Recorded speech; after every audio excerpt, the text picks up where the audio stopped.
Let's dive in now to talking about The Witch, which is obviously the directorial debut of Robert Eggers, one of the three main directors we're kind of going to focus on in this episode. I just watched it for the first time this morning.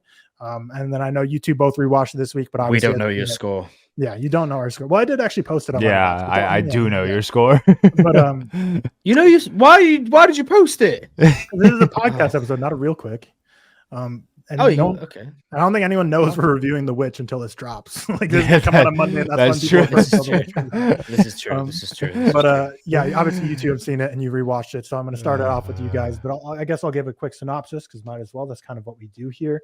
So let me just pull it up. The Witch in 1630s New England, William and Catherine lead a devout Christian life with 5 children, homesteading on the edge of an impassable wilderness, exiled from their settlement when William defies the local church.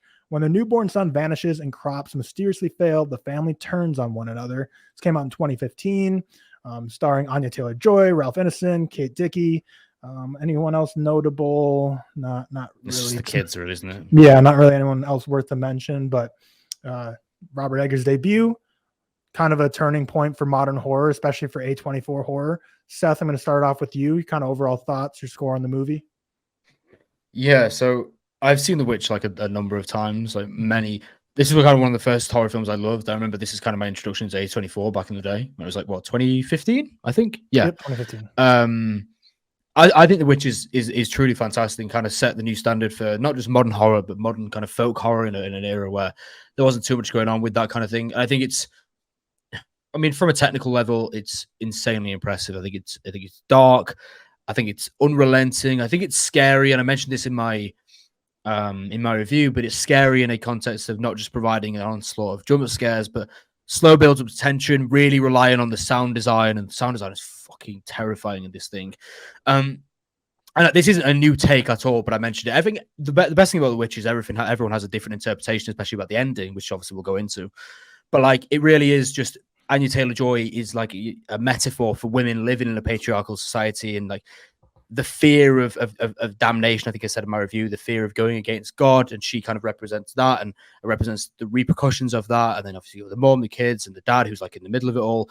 And I think it's truly a genius script. And in my eyes, it does get spoken about a lot as a film, but you know, you compare like The Lighthouse. I don't think this is nearly as Lighthouse gets a lot more buzz than this, I'd say. Yeah, it definitely does. And I think it's truly genius. One of the best horrors of recent time, and it did really set the standard for modern folk horror. And folk horror is something I really, really, really tend to enjoy, and I think it excels in pretty much all areas. In terms of, there's not really much I can say without going into like spoilers.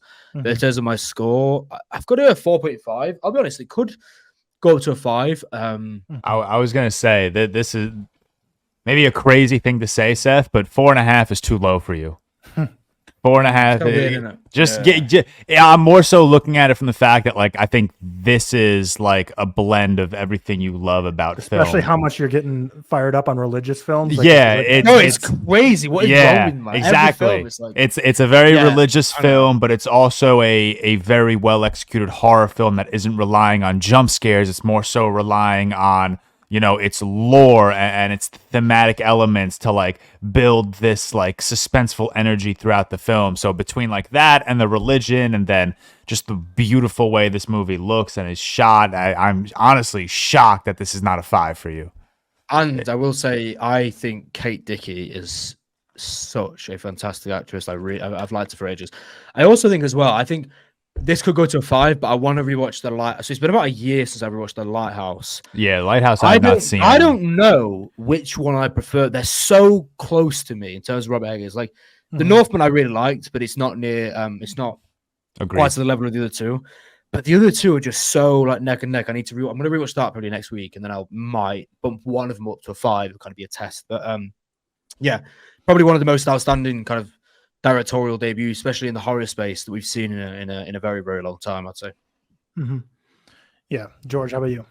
Yeah, pretty much echo everything Seth said. I love that we're calling this a modern horror movie when it's like this like very older folk type of story. It just feels very odd, like calling something like a Get Out modern horror and then going and calling something like a Witch modern horror, when they're like just two completely opposite spectrum movies. But I love the religious aspects of this movie. I love that, you know, that this father looks at himself as like this Messiah figure. And even like when we're at the dinner table, he's kind of sitting in the corner and he looks like Jesus's Last Supper. And even from like the first shot of the movie where they're being exiled from their village, that's very, you know, Adam and Eve exiled from the Garden of Eden, or I don't know if I'm getting my religion facts incorrect. Seth is our resident religion expert. Is he right?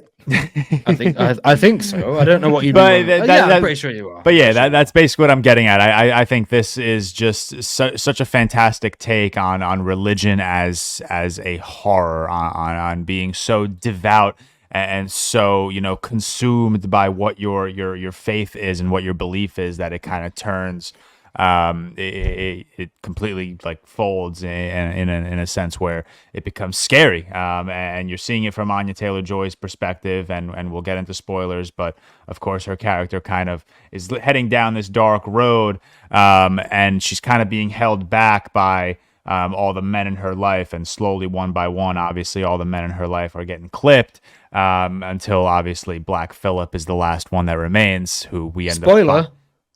Okay, well, we're getting spoilers. Fuck off. Hit this. Hit this. But yeah, even to the point of, all right, well, I'll hold off on my thoughts on Black Phillip until we get the spoilers. But yeah, I think this is a really effective horror movie. I'm typically not like the most, you know, slow burn lover, I guess, but I think this movie's screenplay and its aspects on religion and Robert Eggers' take on religion and horror, and how the two can kind of, you know, coexist is very interesting to look at. And yeah, we'll talk about the ending in a little bit, but yeah, 4.5 out of 5 for me. This is, I think it's only the third time I've watched this film. And just like Seth, I think I am due for a Lighthouse rewatch. I've only seen that one twice, and I haven't seen it probably in like a year, maybe 14, 15 months. So maybe that'll be tonight's watch. Yeah, I'm similar to Seth in terms of The Witch and The Lighthouse. For me are neck and neck. Like they're literally both the same exact score for me, 7.7 out of 10. But The Lighthouse has been a year and a half since I've seen it, and I've only seen it once. So again, due for a rewatch. Did you watch The Northman? Yes, Northman is my favorite, but that's just because we have different tastes, and I feel like this is a movie that's clearly more up your guys' alleys than it is for me. But I still really enjoyed it. This movie feels like it was just handled with so much care. Like it felt like it was literally plucked out of the 1600s. Like I wrote my Letterboxd review. When I first watched it, I was like, man, this must have been like an easy movie to make, pretty low budget, because literally you just need like a cabin near the woods, and that's literally it. But and contrary to that, they built that cabin from scratch using only methods you're able to use in the 1600s. All the clothing was sewn together using material and methods that were only available at the time. So even though it looks really simplistic in terms of a set, like it literally is just a little shack next to the woods, and that's the movie. Every single thing was so meticulously crafted with care and true to the time period. So it really does. And obviously all the dialogue as well was, Robert Eggers said in an interview that all the dialogue comes from journals and books that he found from the time, and just plucked it out of there. So really true to the time period. And they worked really hard with that. And it kind of makes sense too, since it is a debut. It kind of seems like usually most people's debuts, when they're a true auteur, they try and it's kind of like, you know, not their magnum opus, but something they've been stewing on for a long time and they want to really make right. Have you seen his thoughts on it now? I have not seen his recent thoughts. So Robert Eggers said many times in the interview that he can't watch The Witch, and he says it's too amateurish and that he wasn't skilled enough as a filmmaker to make it. And I'm like, that's like, I know a lot of times directors are very much harsh on their work, as any artist is. But yeah, he really just can't watch The Witch. He thinks it's like an amateur film. Like he really doesn't, like, can't stand it, which is surprising to me, because I mean, what the fuck do I know? I think this is like an amazing film. So. Yeah, I mean, yeah, but I think that boils down to what you said, where it's, artists are just so hard in their own work. It's obviously there's nothing really amateur at all about this in terms of how it was executed. I thought the cinematography was incredible as well. Every single shot has stuff you can find in it. It's one that if you rewatch, you'll pick up new things. Every single shot was meticulously planned and crafted, and there was a lot of thought that went into it. So it just seemed like really just a strategic mastermind trying to go at this movie for his debut.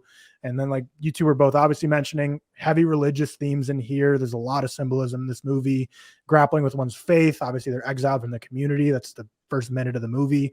And they're dealing with, you know, God, faith, religion, Satan, battling between the two. A lot of paranoia and delusion in this movie in terms of just both in terms of the actual story, but in terms of actually how they make the movie as well. With, like Seth mentioned, the score is so powerful. The just long shots looking into the woods, they just build that paranoia so well and don't really rely on jump scares.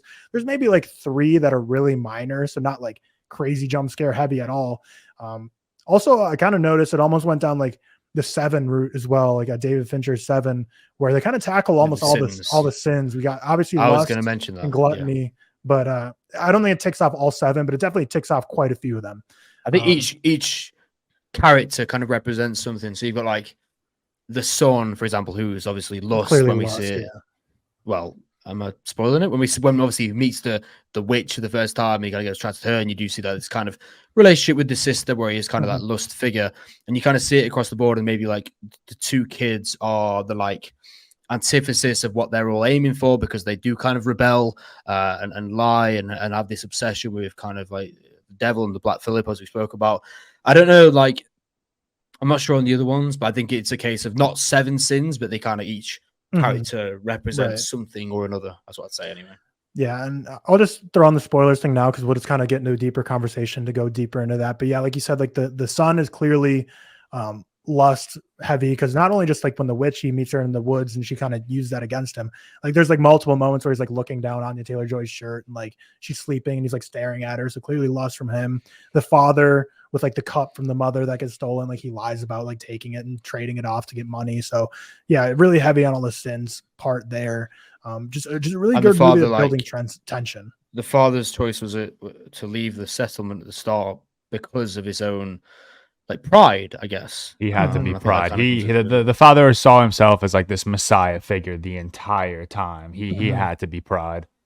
Yeah, and I think the last thing I'll kind of mention before we kind of really start talking heavily into the story is I feel like this movie honestly is just like kind of like a prequel to the Salem witch trials in that same time period. And really by the time the movie ends here, you can kind of see how this whole movie deals with the paranoia of something's going on and we need to find someone to blame for it rather than try and like solve the issue or find the problem. It's like there must be a reason that this thing is happening.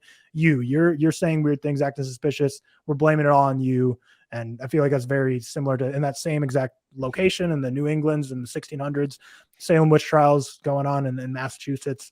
I feel like it was like very heavily involved and kind of not inspired. Well, yeah, I guess inspired by that because obviously the Salem witch trials indeed did happen before 2015 when this movie came out. Yeah. Last thing I'll say. Yeah, last thing I'll say is it's definitely a movie I appreciated more than I enjoyed. But it's just kind of Eggers style. I know you two are maybe higher on Eggers than me, whereas like The Northman is his most easily palatable film. And we're going to talk more about his whole filmography in a little bit. So I'll hold off on that. But I definitely appreciated the hell out of this movie. And I'll be interested to see if I rewatch it in the future. Because I think, like I mentioned, there is just so much that on a second watch, I think I'll pick up on. But as for a first watch, I really did enjoy it. Like I'm saying, I appreciate it more than I enjoyed it. I still give it a 7.7 out of 10. And that's not just a throw in a bone because I appreciated the craft of it. Like I did enjoy the movie. It's definitely a slow burn, but I definitely know from a lot of our mutuals on Letterboxd, a lot of people, this isn't their favorite, even though in general, this is a movie that people love. But I think there's quite a few people I follow that are like movie TikTokers that, you know, they're kind of like, I appreciate this movie, but it's just not for me. And I feel like it's a somewhat common sentiment from the people who don't love it as much as others. Yeah, I think this is like his least popular work, I guess. Although, like, I don't really hear people talking about The Northman either. It's kind of like The Lighthouse is really the standout when it comes to popularity. One thing I would ask is, most people speak about when it comes to the dialogue in this film. I do hear a lot of like people from your side of the pond. Does it bother you at all in the film? No. I can see it bothering people if like this is their first movie ever, or they've never read a classic novel from like the time period. Yeah. I don't know. It seems very like really understood it. If you're even like, remotely educated, this is perfectly what do you fine. want them to speak like us in the 60s? That it's just not going to happen, is it? But I had like, quite a few complaints about that. Yeah, I don't know. I didn't have. I mean, I thought it was exactly what I would expect. It's not like a Marie Antoinette movie. Sophia Coppola's Marie Antoinette, where she has like that scene where she has like Converse All-Stars sitting in a closet. And it's like, yeah, but she did it on purpose. But it's like, you know, some people want to be true to the time period, other people's don't want to be. And Eggers very much does. I mean, we can see that with his upcoming. Like he just likes he doesn't want to make modern movies. I don't think he'll ever make a modern movie. It's just not him. It's not his style. He doesn't like it. But also, Anya Taylor-Joy, because I was like, obviously at the end of this movie, she gets naked and goes to the witch coven and starts floating. She's free. She can sin. Yeah. It's the whole thing about she's free from a family. She's free from why she was driven down. She's free from the religion. And I love the end. I think also I want to mention as well, one of my favorite shots in this film is the scene like almost right at the start when we first kind of see the witch and she's like on the broomstick kind of flying away through the trees. That's so fucking cool. I really love that scene. But yeah, the ending's basically just like, that's it. She's allowed to sin. She's allowed to do all these things. She's free from the past. She's free from the family. It's a very self-explanatory ending, but I think it's really, really cool. I really like it. But yeah, when I saw that she kind of stripped of her clothes and they showed like her backside, I was like, how old was she in this movie? And she was like right at 18. Older than you think. But she really? was only 18. Yeah, because she's 27 now and this is 2015. She's 27. Oh, I thought she was like 30 now. No, so she was like right at 18, and this movie only took 25 days to film. So I was like, okay, I'm gonna be. Tyler's doing some research. Well, no, I was like, I just felt uncomfortable. I was like, okay, it was for sure she had to be 18. Okay, I'm gonna believe that Eggers and the production team weren't like creeps, and that she was indeed of legal age. But it's also a thing where like so many actors and actresses look so much younger than they do. Because in this movie, she looks like 14. Like her face looks so. That's young the point, isn't it? It's like it's the perspective of how old the women were treated at the time, and they weren't treated for their age. That's the whole kind of point. But she does look. She could pass for like young in this film. I know what you mean. Like it is a little bit uncomfortable at times. Like. Yeah, but clearly when things start going wrong, like their crops start failing, well, even before the crops start failing, like they're very poor, like they're ostracized from this community. And once they are, you just see them in this woods and you don't really see any, like in my mind, there's no one within a long ways of them. So they're just kind of on their own trying to survive. And things are going wrong. The crops are failing. What else kind of starts going weird? Like the kid gets slaughtered immediately. The baby, the rabbit straight away, like right away, ripped like away, straight away, like grabbed and just like fucking. I mean, where you're thinking when is it that the kid, the actual the main brother, when he gets snatched as well? I think that was like midway through the movie. Midway through. Yeah, I mean, you notice things are continuously kind of getting wrong and things are slipping away from them. They're in a position where it's just getting worse and worse. And like George said earlier, each one of them is just getting like clipped off by the end of it. It just really is a point. I mean, it kind of gives us pathway to go into the ending really with the goat, with whatever Black Phillip. Black Phillip. Like I fucking love that line, man. Does thou like to live deliciously? When I first heard that, I was so fucking tripped out. I was like, that's crazy. There's a movie with obviously a lot of like religious undertone, and there's like a lot you could take away from it. So the entire time I'm watching this movie, I'm like, this Black Phillip, like he's got to mean something. Like he's not just there for no reason. It was like the one aspect of the movie I just could not like figure out. Like the entire time watching this movie, I'm like, okay, this dad clearly sees himself as a messiah figure. He needs to be the man of this house, and it's poetic that he died being crumbled by all of these blocks of wood that he so manly put together. He's sitting at a dinner table. It looks very much like the Last Supper. And then I said earlier, when they get excommunicated, I guess, from the village, it's very reminiscent of Adam and Eve. So I looked into Black Phillip, and there's more Adam and Eve undertone there, where Black Phillip apparently is supposed to represent Satan, which is the snake that gave Eve and Adam that the apple. So Black Phillip, the entire movie, is kind of like guiding Anya Taylor-Joy on this path to freedom, just in a very, obviously not the best way. He's basically kind of like, you need to, free yourself from all of the men in your life. You need to revolt. And then that's why by the end of the movie, she obviously had lost every man in her life. Black Phillip was what you just said, Seth, dropping those like really hardcore lines that I think just thou like the taste of butter. I fucking love that shit. That's crazy. It's almost in like an erotic tone, like a sensual, intimate tone. Because but it's like fucking frightening. Yeah, it is, because it's like he's kind of what we're seeing to be the form of Satan, whatever, and it's kind of he's like driving her away and telling her to revolt and saying these like weirdly sensual lines, and it's really like in your face, and I really like that, because I think that is a certain point in the film where I do feel like that is a point where it could put a lot of people off. in terms of having it in that format with the kind of voice and stuff like that. And I think it works so well within the themes of the film, especially near in the end when everyone's just kind of getting caught off and he's just kind of speaking to her in this kind of way. And then obviously leading on to the ending. But it could also I really I love it, bro. Yeah, that the whole like ending like lines from Black Phillip could also be like Robert Eggers basically being like just like wrapping up like this religious film of his and being like, that's kind of like the gist of religion. Like from the outside, you may see it as, fucked up or horrific, but on the inside, maybe you see it as more sexual and more appropriate to like the community that you're a part of. So that you can kind of take it as it is there. But yeah, as an overall film, I'd be, because I know Seth, you don't, but for me personally, I prefer this to Scorsese's Silence. So I'm trying to think if there's like any other religious film I would even take above The Witch, because I think from my perspective, Reformed. Have you seen First Reformed? They're all three of those movies are 4.5 out of 5s for me. I still think I would take The Witch over all three. It's actually great. I love a religious film. Oh, they're so like. Have you ever done a TikTok like ranking the like religious film? Like, why have you not done that yet? No, because the thing is, I am coming at it from a point of view where I have a client, interestingly enough, fitness wise, he got brought up as Catholic. He's not really anymore, but he's from a very Catholic background, and he's actually said that a lot of the films that I speak about, a lot of them take a lot of offense to it. So it is a point where I don't want to put my views across on specifics regarding religion, the themes of like Silence, First Reformed.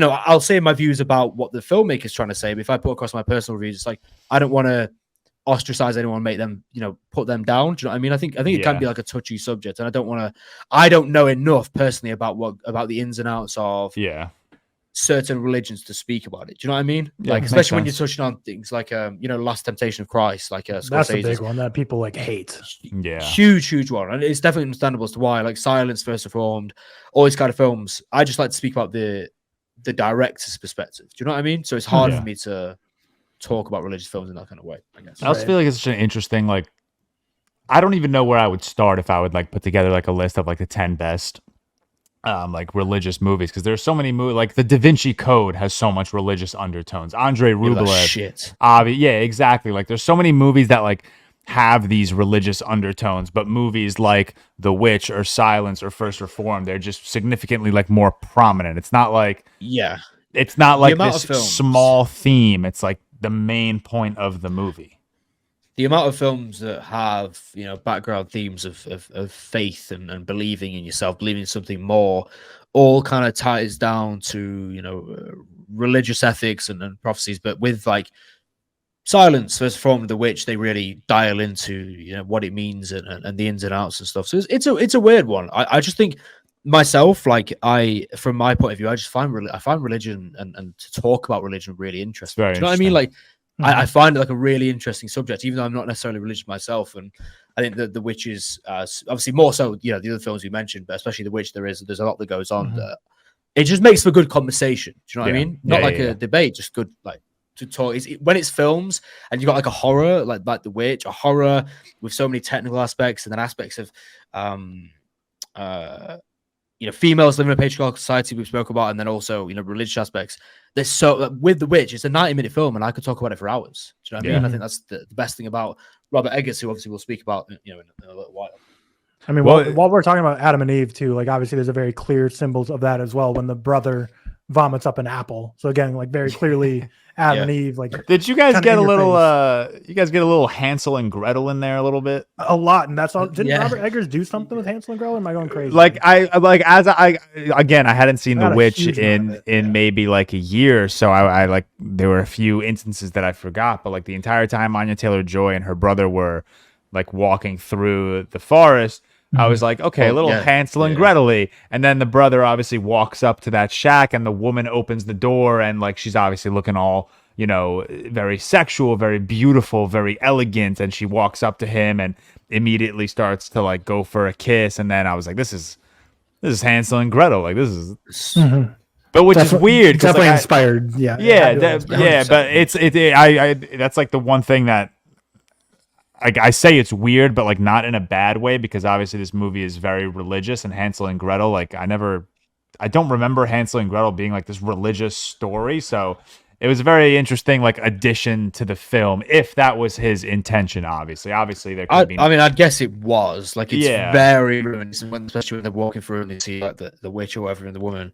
It makes sense. It's like a cool little. I should have actually researched that, to be honest, because I did pick up on that last night. So yeah, Why- it had been inspired for sure. Yeah. Why did this is one part of the movie that I and I don't even know if you guys know the answer, but it's one part of the movie that I like kind of questioned a little bit, and I tried to think of it from like a religious perspective, and I just couldn't understand why this decision was made. Black Phillip smacks the dad, whatever, stabs him, and then as the dad gets up, he drops the axe, and like he stops, like he's not defending himself. He's just like he's letting Black Phillip do whatever he wants to do to him. Like why? What was the point of that? Why did he not fight back? Yeah, I'd want to hear Seth's takeaways, but my interpretation of that was the father this whole time was super prideful, like you mentioned, and Anya Taylor-Joy early on in the movie was being accused by both her siblings and the mother of being like, sinful, a slut, the reason for all these issues. But the dad was like the one kind of sticking up for her because he just had so much pride in his family and what they're trying to do, exiled from the community. They can do it on their own. But I feel like at that point when Black Phillip went after him, he kind of just gave up. Like, I feel like he was like, I failed. Like my family's dying off. Yeah. I failed at trying to protect them. That was like my initial just giving thought, up. but then like I kept thinking about it, and I'm like, this is such this movie is just so religious heavy, and like obviously what you just said makes complete sense, but like that's not really a religious POV, I guess. So it's like there has to be like more to it, and then I kept thinking of like I've mentioned several times, like I look at the father like as like this Messiah figure, at least that's how he looks at himself. So like in that moment, why would he have dropped his axe? Is it more of just like an appreciation for everything? Like if you think of yourself as the Messiah, you're not going to obviously attempt to kill Black. I don't know. I've been thinking about it for so long, and I just don't understand that decision. Could be like he was thinking he was being punished for his sins, and he was kind of accepting that as his fate, and that he had a sinful person, and that he's being punished by Satan at this point, or Satan, to kind of all the sins he's had. And he's like, yeah, you know what? I haven't been a good faithful Catholic, or actually Protestant. I don't know which actual religion technically they were part of the church in the 1600s, but maybe it was just accepting his sins and accepting his fate, that he's lived in sin, that it's time for him to go. Yeah, but I don't know, Seth, do you have any interpretations on like why Black Phillip was ramming when he was ramming the father, and the father had the axe, that he just didn't fight back and he just dropped the axe and just accepted he was going to die? Yeah, sorry, I just did so. I think you can look at it from a multitude of ways. I don't know what you guys said. I'd probably say my own interpretation would be, as a religious man, it'd be acceptance and accepting his fate, accepting perhaps his sin, and accepting, this is his way, this is the way his life's going to go. Or you can obviously look at it from what we spoke about earlier, like the prideful sense and the father's kind of take on that, what we saw when getting exiled from the town at the start. I would probably lean towards the fact that he's just, it is a case of acceptance. It is a case of understanding his sin, understanding where he went wrong, understanding what he's done wrong in his life, and understanding where he's going to go now, and how he has to accept that this is, his life. And if he does anything more or takes it any further, it's the worst it's going to get for him in the afterlife, I guess. So I'd probably lean towards like acceptance, but there's probably a multitude of things, but I'd probably go that route, I think. Anyway, what did you guys say? I've unless George has a different interpretation, I said like the exact same words as Seth just said. Acceptance. Just everything you said, both in terms of acceptance and accepting that he's been sinful, and just like giving in and the pride. Yeah, we kind of said the same. I mean, that's the obvious one. There probably is some like There's probably some deeper shit there, but one thing I was just kind of thinking of is this movie's like, so religious persecution is obviously like a huge theme in this, maybe arguably the main theme in this movie, and it's kind of like just multiple layers of the onion, because if you think about it, New England in general was a colony that was, or just in America in general, was a country that was founded on people fleeing Europe from religious persecution to start their own life and be free from it. And then they're in that colony beginning of the movie, so they've already found religious persecution or freed from it by going to America. Then after that, they're in America. They get banished from their own colony because of religious persecution. So then they're on their own. And at the very end, Anya Taylor-Joy becomes like a witch, is free from her family, free from religion. So it's like there's like multiple layers here of like getting free from religion, but you're not actually free, and then you get free again, but then again your family's still there and not actually free. And then finally at the end, the big climax. She's finally completely free to, I don't know, ride a broomstick off into the wilderness. Yeah, naked. Yeah. Deuces. Yeah. Yeah. Anyone else have anything else to cover on The Witch? Nah, I'm gonna watch The Lighthouse Good next movie. week. I'm gonna decide because I think one of them has to get a 5 from me. I do, maybe both. Who knows? But I do love. But I mean, I'll save my Robert Eggers talk, I guess, for when we move on to that. Well, so it's a 4.5 as of now for both you and George, and it's a 4-star for me, 7.7 out of 10. Don't think Cam's seen it.